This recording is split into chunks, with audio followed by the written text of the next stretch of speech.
Welcome to the Real Estate Wealth Podcast, where we explore real estate as the most proven way to financial freedom. Join us for insights with leading experts and discover how vibrant health and an abundance mindset are the keys to true wealth. Today, I would like to welcome Jennifer Castenson to the show. Jennifer currently serves as the Vice President of Ambassador and Industry Partner Programs at Buildxact. In this role, she leads and collaborates with various sectors in custom home building and remodeling to develop relevant product solutions. Previously, Jennifer served as the Vice President of Programming for Zonda. She also serves as a contributing writer to Forbes, reporting on innovative solutions for the construction industry. So, Jennifer, welcome to the Real Estate Wealth Podcast. Can you, do you want to expand a little bit on what I said and kind of tell us exactly what Buildxact does and what you do there? Absolutely. Yeah. So I've been with Buildxact almost 3 years now, and we are a construction project management software that serves for custom home builders and design remodelers. And it's a holistic solution that takes a project from pre-design all the way to final invoice. So a technology that can help with takeoffs, estimates, lead tracking, communications with the homeowner, communication with subs, scheduling, purchase orders, work orders, every aspect, and also really targeting how to get the actuals, the costing in place. So helping them manage all aspects of the business. So from start to finish, the entire project you guys can handle. That's right. Yeah, that's great. That's right. So today I wanted to talk to you a little bit about navigating the current housing affordability crisis, which, as you know, is a big topic, not only in our entire industry, but the country as well, right? From a political standpoint, I mean, everyone has been hyper-focused on affordability. And, as we know, every day it seems like things become less affordable, especially in the housing realm. And, the age-old great American dream of home ownership seems to be kind of slipping away for a lot of people. So do you want to kind of describe for us what you see as the main factors that are currently contributing to the affordability crisis? Yeah, so I'm going to take a little tiny aspect of the home building industry to kind of give an overall picture. So right now, there's a lot of legislation out there that's looking at natural gas, right? So natural gas and electricity are utilities that have very, very historic significance to the housing industry, right? So there are, for natural gas, there's pipelines, there's all of this embedded infrastructure that leads to the homes and that services the homes. And if you can kind of picture that in your mind's eye and think about all of that already being in place, well, that's kind of what I see as holding the housing industry back from affordability, is that we have this culture that is that infrastructure that's already in place, this culture that we cannot disrupt. And the minute we start trying to move that around, historically, people cannot disassociate from the meaning of that. So we have a system that relies on architects doing a certain thing. They're in their silo. Then we have, contractors or builders in their silo. We have land developers and planners in their silo. We have permitting. We have local legislation. We have federal legislation. And everything has gotten so used to those parameters that we can't break through that complex culture to evolve, because that infrastructure is so cemented in place. That infrastructure compared to almost any other industry is non-existent, right? The complexities involved at all the different levels. Yeah, so, I think there are other industries that kind of, if you look at the healthcare Yeah, that would industry. be a good example as well. Yeah. That would be the other great example. Right? Yes. That's funny. I was just talking to someone in that industry recently about those exact issues and how it varies state by state and county by county and all of the above, kind of like what we see in the real estate and construction industries, right? So how do these decisions how do they really affect affordability at these various levels, federal, state, and even local jurisdictional type levels? Yeah, so there's obviously there are these different levels, and there are levers that can be pushed and pulled in different areas. I think one thing, to reduce the complexity is just overall collaboration at a local level. I know, actually, so I post a lot on LinkedIn, and I try to kind of develop conversations around this topic and other topics to spotlight different areas of the affordable housing crisis and then other topics within the housing industry. But one of the things that I posted recently, someone came on and said, well, if we just had all housing legislation determined on a federal level, I don't know how that would pan out. I mean, that's that's a super hypothetical situation, and it would be very hard to kind of imagine how that would resolve itself. But I can see that if we had one program in place where people across all different local jurisdictions only had to then know the federal housing policy, and then if they were building in different jurisdictions or there was only one thing to learn, one thing to follow, and it would reduce the complexity by tenfold.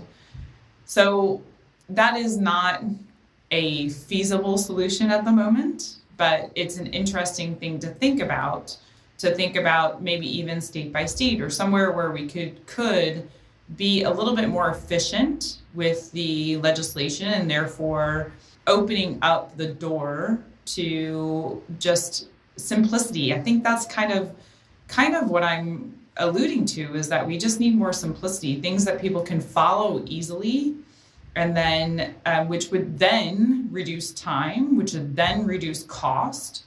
And in such a tight labor market, all of those things are just critical. Right. So in some ways, yeah, I don't know. I see that as the double-edged sword, right? It's like all of a sudden, if we rely only on the federal government, that would streamline. But then who the heck knows, right? What other red tape, slowdowns? I mean, if you look at, running the post office or something as a federal example, I mean, how would the efficiencies work if we only rely on the federal government? I don't know. That would be interesting experiment. So right? True. Yeah. And then what happens to things that affect affordability, like rent control, as an example. And I know currently, there's been sort of talk legislatively, right, even at the federal level, of implementing some type of rent control nationally. I don't think that would ever pass, but I'm curious to kind of what your thoughts are on that. And that would lead, if we relied only on the feds, right, you'd have all those types of broad macro decisions that could be made for better or for worse. So I think maybe there are some things that could be decided on a federal level. I mean, there are a lot of things that could be eliminated. Maybe, the extra costs associated with archaic development requirements that include like minimum house square footages or, garages. Like, does everybody have to have a garage now, or lot sizes when more and more people don't even own cars? How are we looking at different sizes of lots? What kind of zoning adjustments could we have that would provide big cost savings and bring housing costs back in line with wages? And I see that, if you're looking at rent control, there are certainly different economic levers that impact all of these things at a local level. So where and how is the local economy growing? Is it bringing in new jobs? How are the wages increasing? There's a lot of migration patterns that we're following post-pandemic, and as people are working more and more remote, all of these factors are certainly need to be influencing where and how people live. But if we did some things like rent control on a federal level, then that wouldn't be considering those things. So that, to me, is a little bit hard to understand and wrap my arms around and say, yeah, there's one good solution that works for every market. At the same time, if we put a solution in place, then people will have to figure out how to make it work for their market. So is it a chicken and egg thing at that point? Right. I mean, for the record, I think rent control is a terrible idea, whether it's federal or local level. And it seems like it hasn't worked pretty much wherever it's been tried. I don't know if you disagree with that or not. But to me, the affordability problem could be fixed by increasing supply, right? Letting people build, making it easier to construct homes, multifamily, et cetera.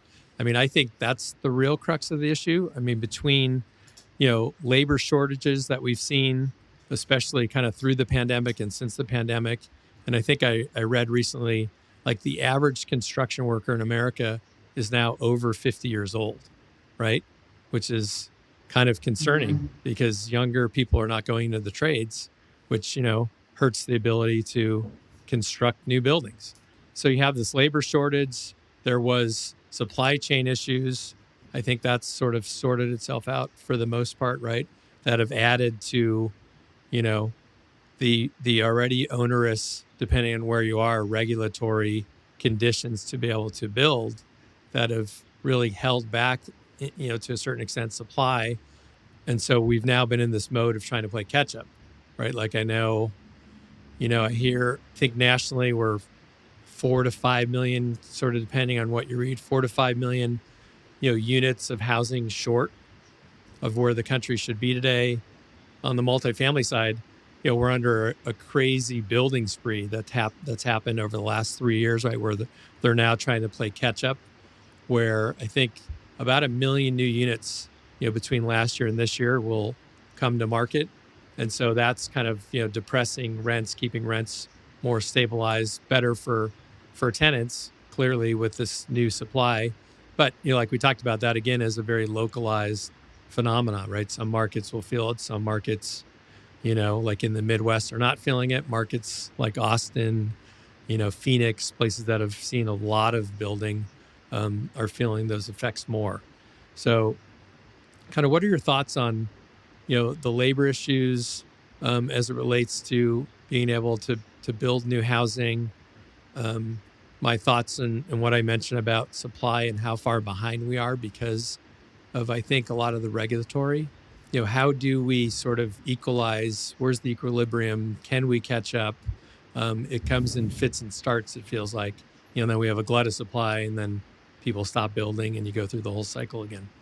Yeah, I mean, you're touching on some really hard topics to unravel.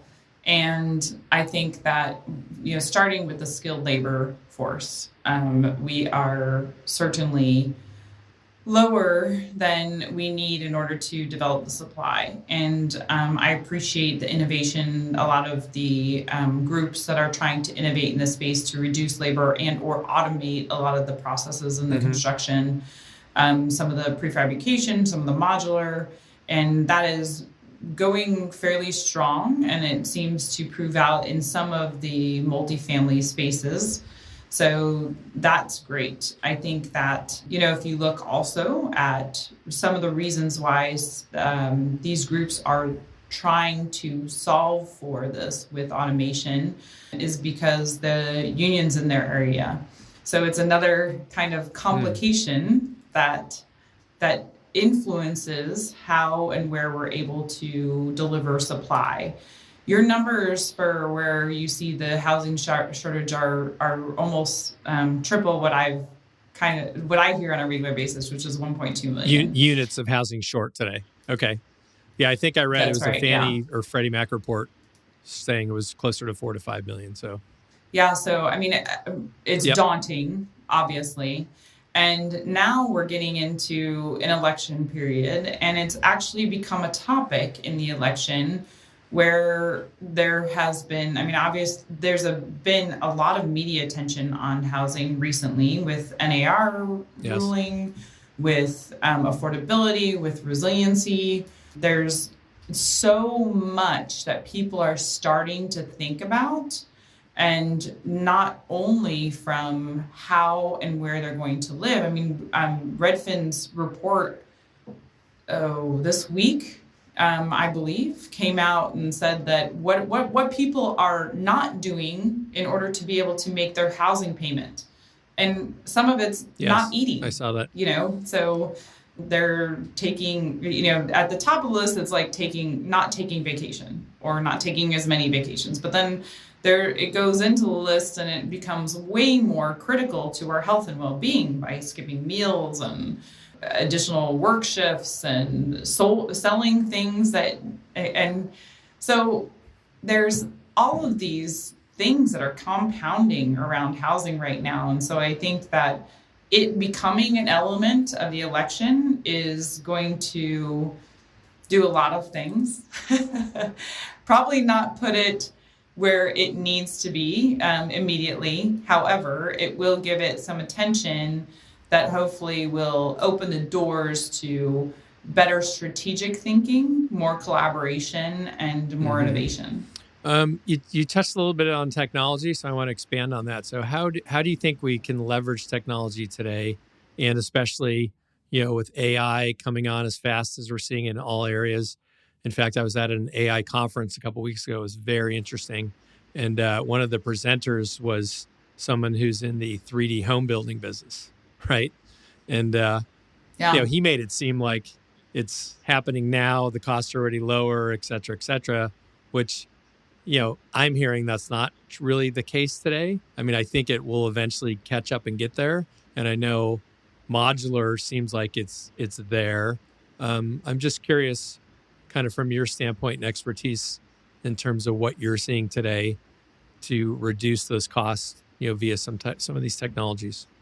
Yeah, absolutely. So I think that there's a huge unlimited runway for technology in the home building space. So even if you look at just where and how data can be used to be more strategic about where we go. So that's, at the very baseline, we could be using more data to be smarter about where and how we build. But I mean, for instance, like at Buildxact, our builders, the custom home builders that use Buildxact, use the technology to be 80% more efficient with their time. So can you imagine that suddenly being 80% more efficient in any of your day-to-day tasks? And when you have a technology that can do that, it kind of opens the door to more business, higher quality outputs, lower costs, and so much more. So there are so many other technologies that are out there that can be leveraged in that way.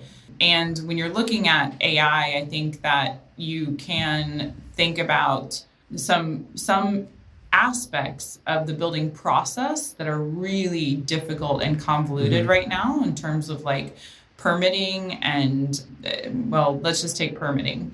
So something such as generative AI could really, really facilitate that process and moving it from sometimes, let's say 6 months, or just helping cities be more efficient in that process. And then in terms of where and how, you mentioned 3D printing. So 3D printing is awesome. And I think that the capacity that we can use it right now in the US is on the job site. So for instance, like printing things that need to be done on demand. But whole homes, I think, would be something that is not ready for the US market, but maybe for, third world countries where we can help and put up shelters or something where the housing expectations are a little bit different than what we currently have in the US. So I think that all the technologies are amazing and they're evolving so rapidly that I think, like I said, it's just this unlimited runway right now. No, I agree with you. It is crazy. And the 3D printing, the example I saw, they were mostly using it to save on the cost of wall formations, right? They were building walls and it was kind of single story walls. I don't think the technology is quite there yet to do multi-story. But are you actually seeing, or are we seeing 3D printed homes being built in other countries right now? Yeah, Icon's done in Mexico. So has, I think Mighty Buildings has done in other places. Mighty Buildings has a panel, like a 3D printed panel system, just like you were mentioning, and theirs is really incredible. And then there's just a whole bunch of companies that are coming out right now that are really, generative AI data based, automated architecture. I talked to the founder of that, Molly Claypool, last week. What they're doing is really incredible. Artsum, also really incredible technology behind what they're doing with robotics. And so there's just so much that what I'm hoping is that people can actually look at these technologies and look how they can impact business and don't just run away scared from them, because like I said, that culture still exists. And if you say, I have to have this supplier and I have to have these subs and I can't break down that relationship and I have to have this inspection process, then those technologies are going to go nowhere. But if you're able to open up and say, I will use technology for X, Y, and Z in order to get to this price point, I think, it has unlimited potential. Right. But don't you think they'll ultimately come down to cost, right? If the technology gets there where the builder is saving 30% in his costs, I think those long relationships might take a pause, right? In terms of profitability at that point. I really hope so. I mean, but if you think about, if we're talking about, we want to get a technology to scale. And if you look at those players who can do that, so let's take, a production builder, top production, D.R. Horton. Right.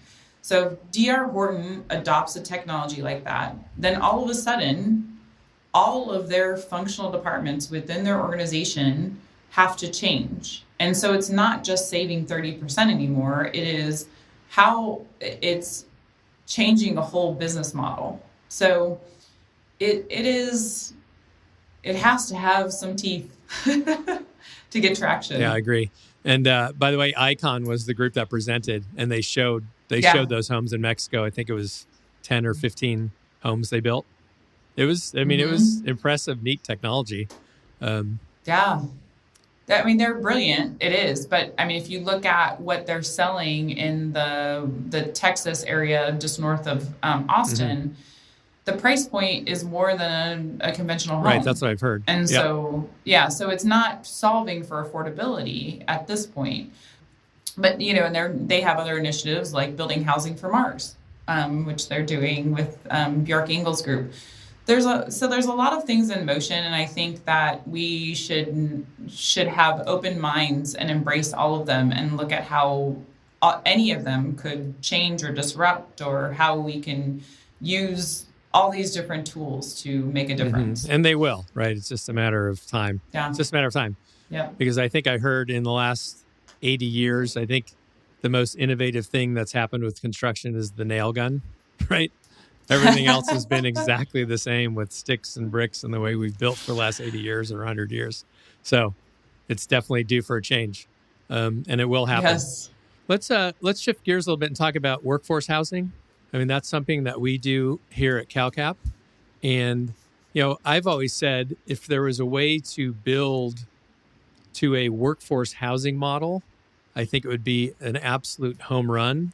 But, when you look at, especially on the multifamily side today, with the cost of land, the permitting, everything we've talked about, labor costs going up, material costs going up, everyone basically has to build to an A+ product today, right? No one can build B housing or B- housing, which would be tremendous if you could really build kind of an affordable product. But I think it's very, very hard to do. So I want to get your take on sort of the workforce, sector of the economy, as it's super important. It's really sort of the middle class, the firemen, the teachers, police officers, who not that long ago, if you were a working police officer, your wife would stay at home and you could still buy a house. And that's not the case anymore, right? So give me your thoughts a little bit on broader conversation about workforce as it relates to the affordability issue. Yeah, thank you. So, and I just hope that CalCap can keep up the good work in that space, because it's critical. And as you said, the service industry teachers, public servants, everybody needs housing. I know that there is some markets where people are driving 2 hours one way a day to be able to have affordable housing and then also keep their jobs in whatever service sector they're in. There are, as I was kind of saying before, that there are so many economic drivers, right? So if we don't have housing for that service sector, then a lot of things start kind of falling apart because then, I mean, even if like after the pandemic, I was surprised when I first started traveling and I went around to different places and you look at these commercial or downtown office areas and no one was coming to the offices. And then you see that all of the retail space around those offices are closed down. Right.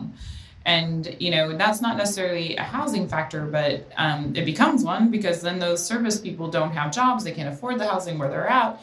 And so it's, it certainly has a snowball effect. And you look at if you have housing for the workforce, the better the local economy works, opening up jobs and welcoming new companies for more jobs, which means new and more population, which leads to innovation in that local economy, which drives the need for more housing.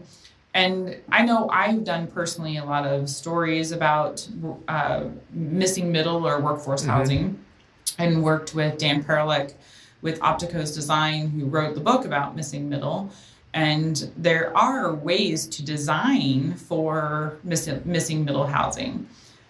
Personally, I feel like, Dan has an amazing approach to it, but I personally feel like we need to look at infill more than we are, and any sort of retrofit or conversion possibilities to drive more housing in urban dense areas. So that's kind of where I would hope that we can deliver workforce housing. Okay, interesting. So I guess on that topic then, as we look at the landscape today, based on what we talked about, COVID, the whole work from home phenomena, office buildings really have not gotten back to where they were even close before the pandemic from, not only an occupancy standpoint, but sort of a daily use, right? As more people, stay at home and work from home. What's the feasibility of, and do you think this will happen with some of these urban centers, these office buildings that are now vacant? Do they become multifamily properties, do you believe? Because the cost is quite prohibitive, right, currently, to convert. Yeah, so, if you do look at those property conversions, it is a tremendously difficult job, and it totally depends on the property. So I've seen church conversions, I've seen office spaces, I've seen, many different types of properties that are trying to convert to multifamily, but it takes the right development, the right funding, the right location, the right architect in order to make it work. If there is an existing structure that can be used, hopefully we can do that as much as possible because of the...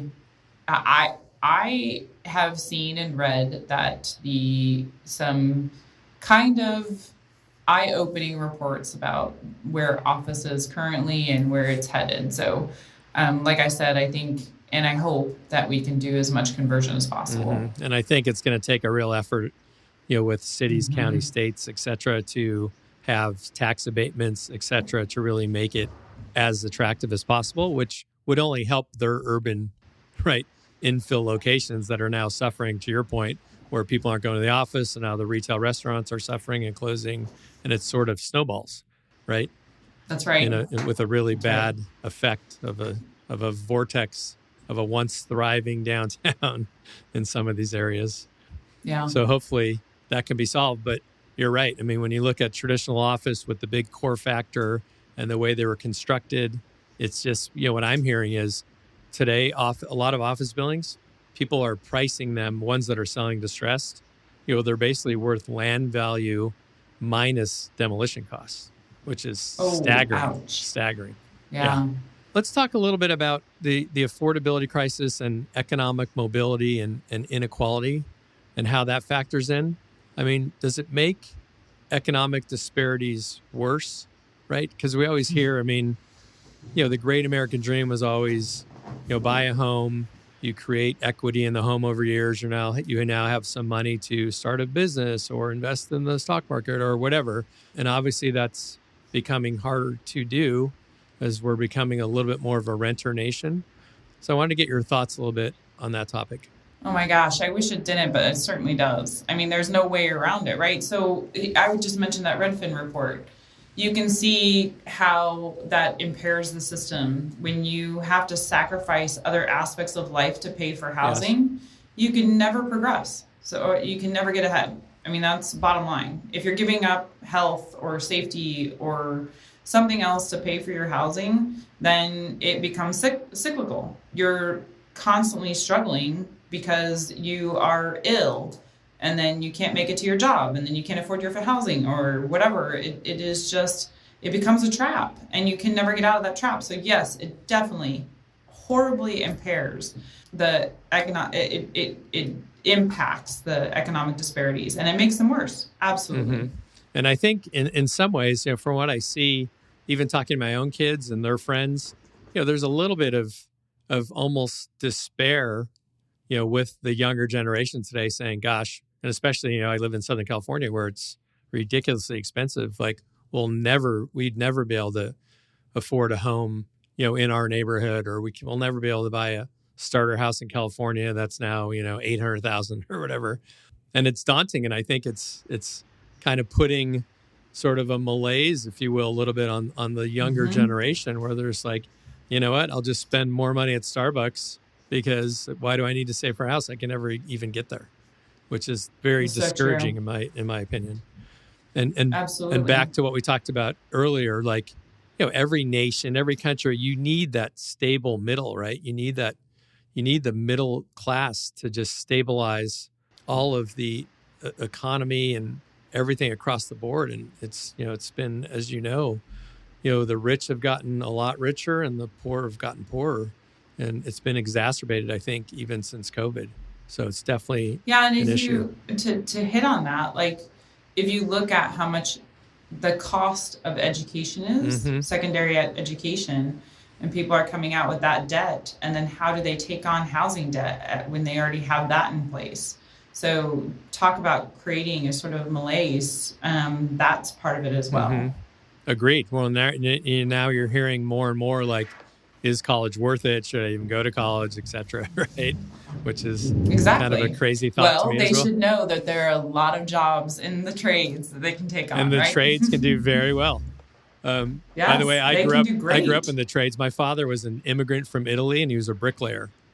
And so nice. I grew up in that household, and then he ultimately started his own masonry company, and over time did very, very well with that business just by saving and working super hard. But yeah, I grew up as a high school kid pushing a wheelbarrow on a job site.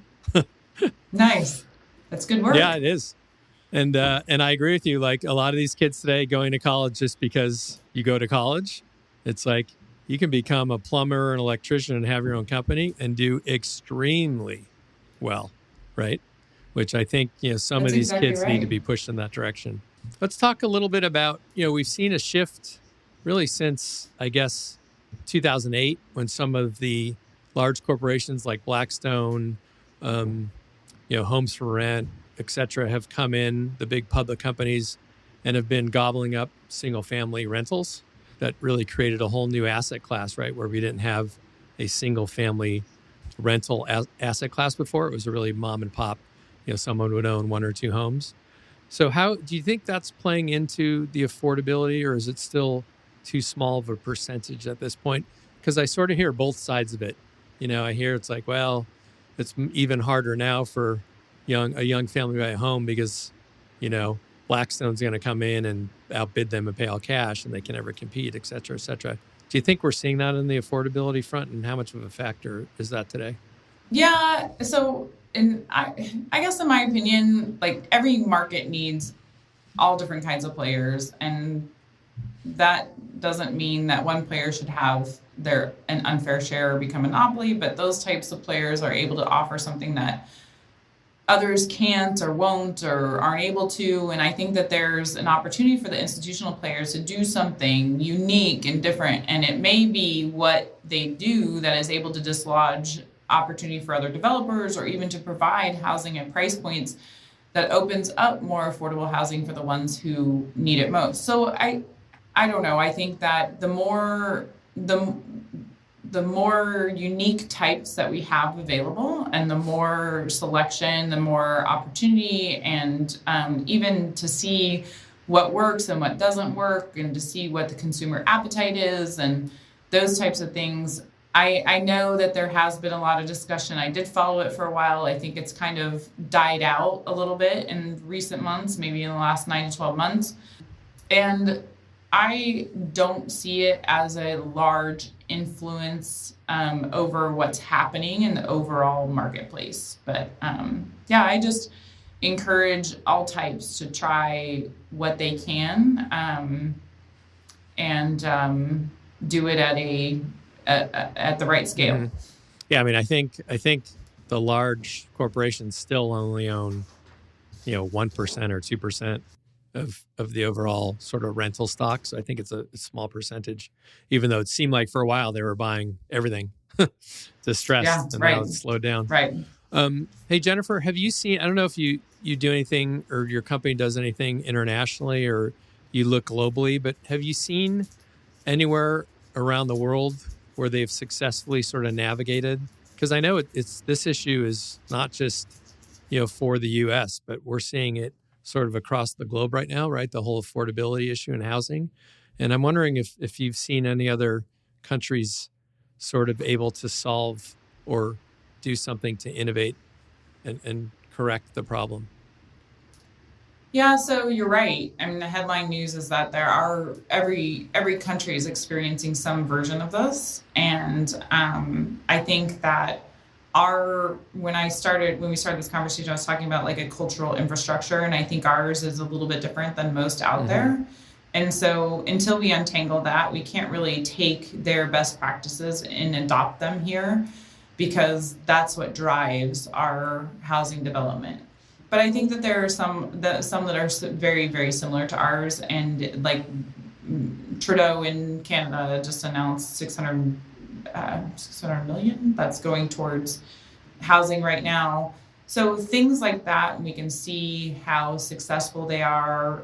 He's actually taking federal guidance and pushing it through the various municipalities. So he's taking sort of that approach, which we were talking about earlier as well. Mm-hmm. So maybe we can watch and see what happens in that area.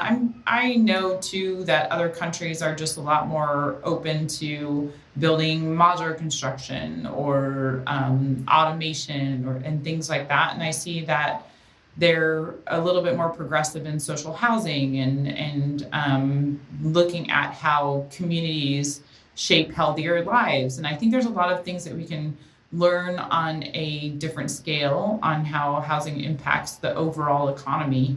But yeah, so I think there's a lot of different solutions out there, but I think in the US, we need to focus on what we've put in place and try to unravel it a little bit.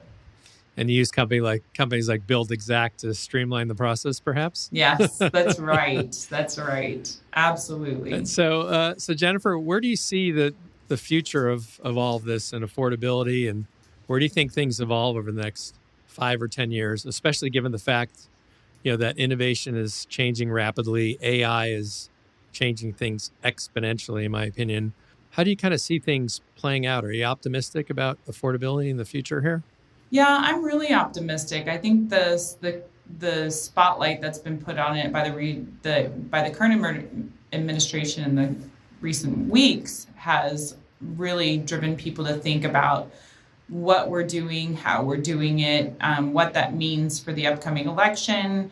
This is so personal to a lot of people. I mean, I sit here in my very suburban neighborhood in my house that I'm not worried about getting taken away from me. But like we said before, there's so many people that are so dependent on paycheck to paycheck and or working extra hours just to make that next house payment. Mm-hmm. And that they're going to be thinking about that. That's going to be their number one priority when they go to the ballot in November. And knowing that, we should take that really seriously as the housing industry. So we really need to put tools in people's hands to think through that. And I'm not just talking about the voting public, I'm talking about all the developers and builders and the city leaders and urban designers, all of those folks to make a difference, because it's going to be a big one. But yeah, like I said, I'm very optimistic. I think we'll make some big changes soon. Okay, great. I like your optimism on that. And I'm with you. I think we will solve it. I think technology will probably be one of the major answers that will help solve for the issues. Jennifer, is there anything else that I missed that you want to touch on that we didn't talk about today? Well, thanks again for you guys at CalCap and what you're doing. And I think it's really, really important. I think also there are so many different factors in terms of, putting people in housing where their health is not compromised, and also in safe places. So there are different factors that we also need to be thinking about, from the changing climate, insurance, and health, that are critical to how we move forward with housing as well. Yes, agreed. And yeah, I'm glad you brought up insurance, because that is a big, big topic right now, and it's becoming even hard to get property insurance in a lot of places, as you know, which will continue to be a factor, I think. So Jennifer, I want to thank you for joining me today on the Real Estate Wealth Podcast. I think it was a really enlightening discussion, and affordability is a hot topic. I'm with you. I'm positive that over the next several years, we're going to hopefully solve for some of this and get people back into homes and building equity they need to create businesses and keep the engine of our economy roaring strong. So thanks again. And I think our listeners probably gained a lot of great insight from you today. So I appreciate it. Thank you. It was a pleasure. I hope today's show inspired you just a little bit, and I would like to thank my guests once again. I'm excited to bring you more episodes with interesting and informative experts to help you navigate your way to wealth and health. Thanks for listening to the Real Estate Wealth Podcast. The Real Estate Wealth Podcast is produced by Truthwork Media. Our producer is Seth Creekmore, with support from McKenna Smith. For show notes and more information about this podcast, visit edaloe.com. For more information about CalCap Advisors, visit us at calcap.com or follow us on Twitter at CalCap Advisors. I'm your host, Ed Aloe, and thank you for listening.